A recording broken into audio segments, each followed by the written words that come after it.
नमस्कार। आज अमृताज किचनमध्ये आपण बनवत आहोत स्पेशल पनीर बिर्याणी। त्यासाठी मी पनीरचे क्यूब्स करून घेतलेत आणि कांदा लांब लांब चिरून घेतला आहे। तर आता तेलावर मी कांदा चांगला लालसर परतून घेते। थोडक्यात तळूनच घ्यायचं आहे आपल्याला लालसर। थोडंसं मीठ टाकलं आहे मी त्यामध्ये। आता मी त्याच तेलामध्ये कांदा मी बाहेर काढून घेतला आहे आणि त्याच तेलामध्ये मी पनीरचे क्यूब्स टाकलेत। आता त्यामध्ये आपण थोडासा पुदिना टाकतो आहे, त्यानंतर थोडी कोथिंबीर, लांब चिरलेल्या 1-2-3 हिरव्या मिरच्या टाकल्यात मी, अंदाजच टाकलं आहे सगळं। आणि त्याच्यामध्ये मी लांब एक चिरलेला टोमॅटो, उभा चिरलेला एक टोमॅटो टाकला आहे। आता मी अद्रक लसूणची पेस्ट टाकते आहे त्याच्यामध्ये आणि हे सर्व आपण असं छान मिक्स करून घेऊ। थोडंसं सगळं पनीरला मसाला लागेल या पद्धतीने।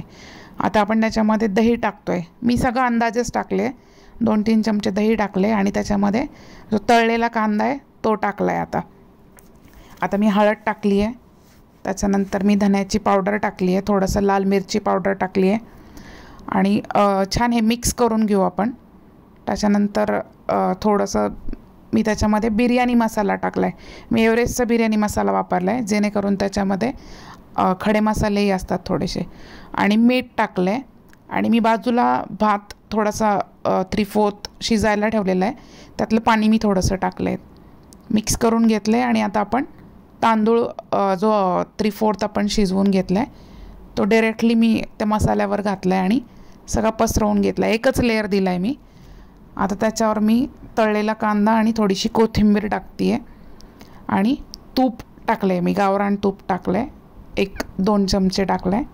आणि आता याला झाकण ठेवून मंद आचेवर 15 मिनटं आपण बिर्याणीला शिजवून देऊ, वाफ येऊ देऊ। बघा असं मस्त वाफ आली आता आणि तांदूळ पण पूर्णपणे शिजला आहे। आता त्याच्यावर पुन्हा एकदा आपण कोथिंबीर आणि तळलेला जो कांदा आहे तो थोडासा टाकून आपण गार्निश केलं आहे। आणि बघा बिर्याणी किती सुंदर झाली आहे, मस्त कलर आला आहे त्याला। आता आपण सर्व करू।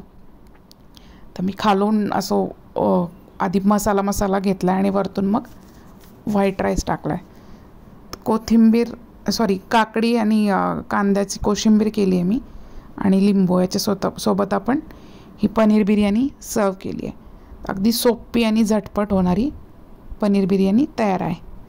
आणि जाता जाता अमृताज किचनला सबस्क्राईब करून जा। थँक्यू।